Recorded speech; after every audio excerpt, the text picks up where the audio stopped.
mu kindi gihugu akaza ahangaha asabwa kuba afite visa. Iriya visa buri mwaka abagomba kuyapplyingaho. Uko yapplyingaho niko atanga amafaranga.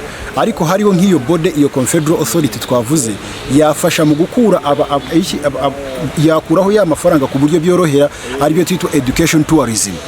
Education tourism icyo gihe umwana uvuye bifite inyungu nyinshi kuri ekonomi y'igihugu cyacu, bitewe nuko umwana uvuye muri Kongo araza ahangaha, cyagiye bagiye kugraduating ababyeyi babo baraza, ibi byose uko bajanga mu gihugu cyacu usanga hari amafaranga runaka badepansa mu gihugu cyacu. Iyo ngiyo ari amafaranga agaruka muri ekonomi yacu. Hoteli bari burara, imodoka bari butage, izo visa byose bari butange, amafaranga yose ibiriyo bari buryo byose yose n'amafaranga asigara ahangaha mu gihugu. Rero niyo mpamvu kuba hari icyo twita education tourism, dukuyeho ziriya visa, haya amafaranga dufite henshi twayakora iki, twayagaruriza. Kungana y'ibihingwa byangirika ubwo ni food loss, post harvest food losses. Igihari nari natanze igitekerezo mvuga nti kuri food sovereignty ni igihe igihugu cyihaza mu biribwa ariko cyishatsemo gikoresheje umutungo yacyo cyifitiye, kitagiye kurahura cyangwa gusabiriza cyangwa gukura mu bindi bihugu. Icyo dushaka ni ikihe rero? Ni ukugira ngo niba ahangaha iyo tuvuze food sovereignty tuba dushaka kugira ngo umuturanyi wanjye ntakaburare ngewe nahaze. Rero habaye hariho izo ngamba zo kureba uburyo ziri planned before abantu, ku buryo umuntu avuga ati niba mfite ingano ingana gutya, ibisigaye byose mba ngomba kuba nakora iki, nahita mbyohereza umuturanyi kugira ngo nawe abone icyarya.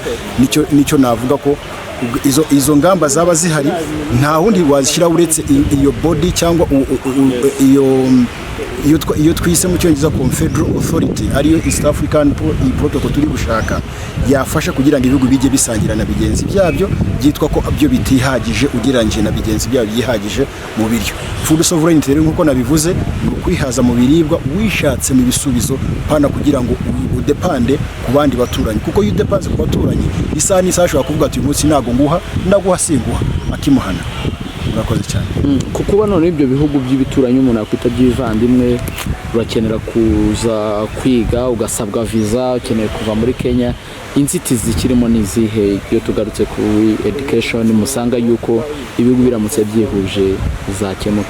Well, ubusanzwe iyo umunyeshuri avuye mu kindi gihugu akaza ahangaha asabwa kuba afite visa. Iriya visa buri mwaka abagomba kuyapplyingaho. Uko yapplyingaho niko atanga amafaranga.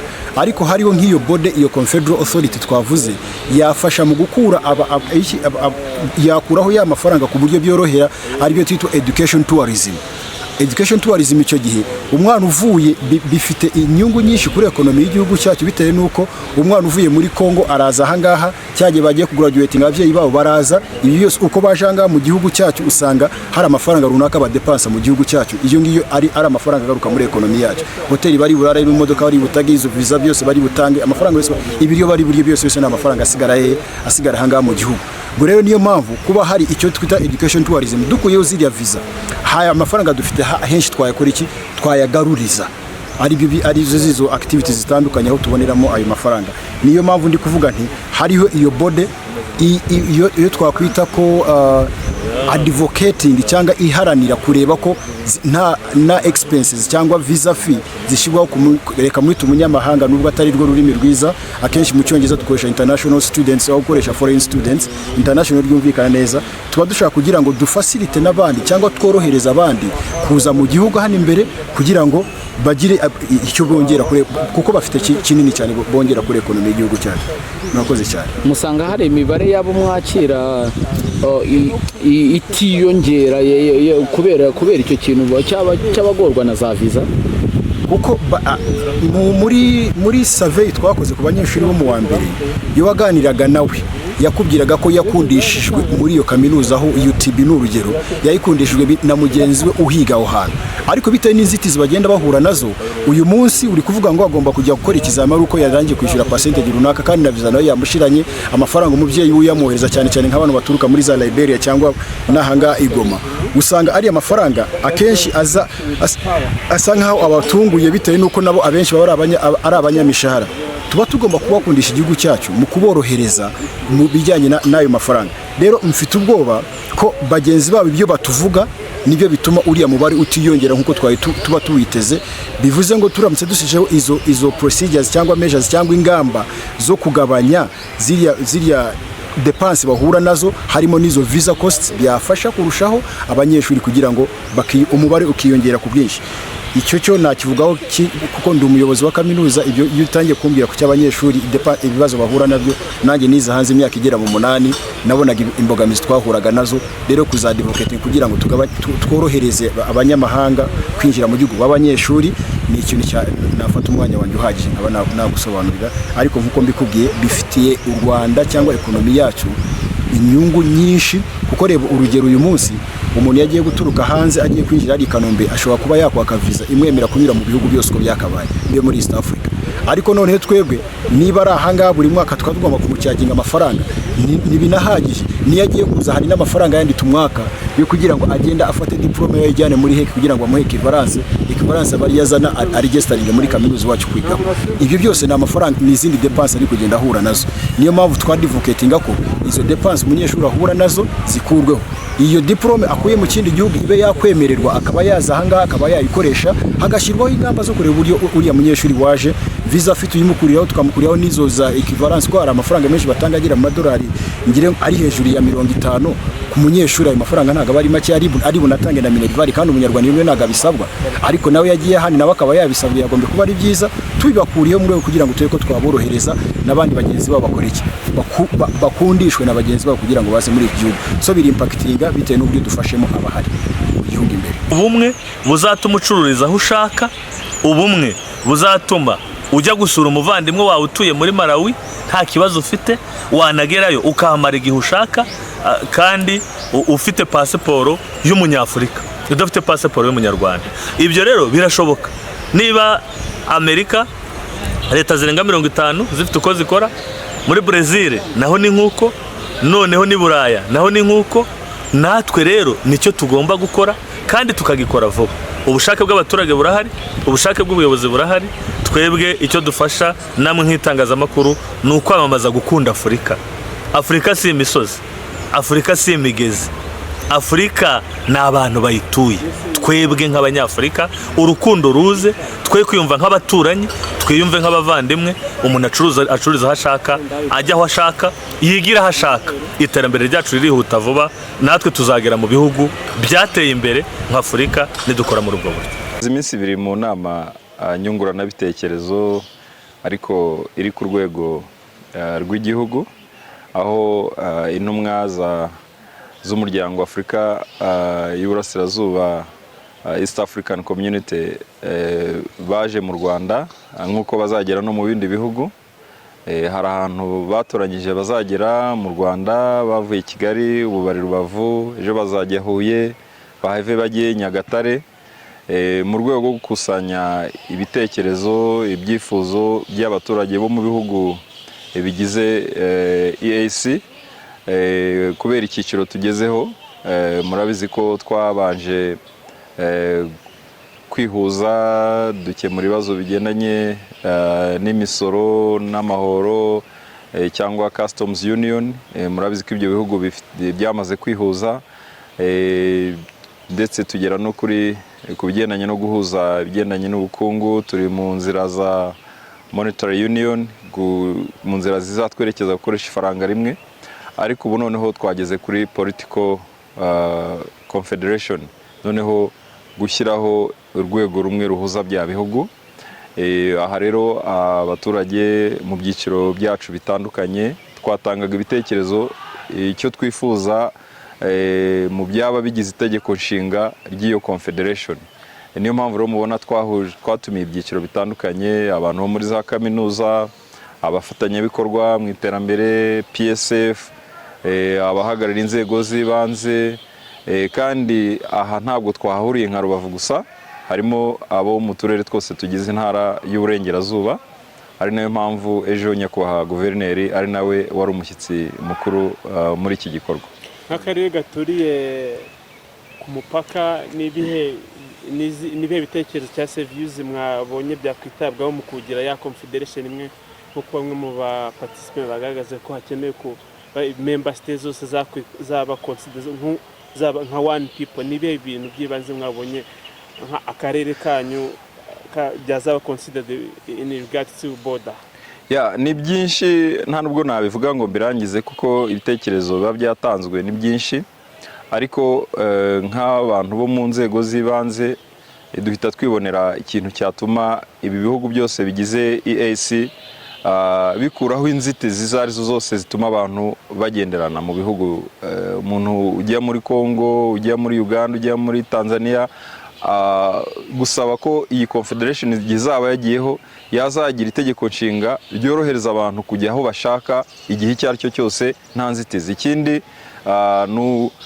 ni ugushyiraho uburyo bwo kurinda umutekano mu bihugu bizaba bihuriye muri iyo confederation, kuko igihugu kimwe gishobora kurinda umutekano wacyo n'ikindi kikarinda uwacyo, ariko hari ibihungabanya umutekano birenze igihugu kimwe bituruka kure, nk'ibi bitero bituruka mu ikoranabuhanga, iterabwoba, ibi byorezo biza nk'ubu murabizi mu Rwanda tumaze iminsi duhanganye na Ebola tuyikumira kugira ngo itinjira mu gihugu cyacu, ariko iri guturuka mu bindi bihugu. Aho rero twatanze ibitekerezo ko uru rwego rumaze kujyaho rwagira inzego ziri ku rwego ruri hejuru y'ibi bihugu rukumira ibi byorezo, rurinda umutekano ku rwego rurenze igihugu kimwe, ndetse no gukora ibikorwa remezo bihuza bya bihugu ku buryo inzira za gari ya moshi, ibi biyaga bihuza ibihugu bitandukanye ku buryo hatazamo inzitizi mu migenderanire, ubwo bikagera mu bucuruzi, bikagera muri za kaminuza, bikagera mu buryo abantu basaba ibyangombwa byo gukorera mu bindi bihugu ntihazemo inzitizi ngo usange igihugu kiri kuba nyamwigendaho.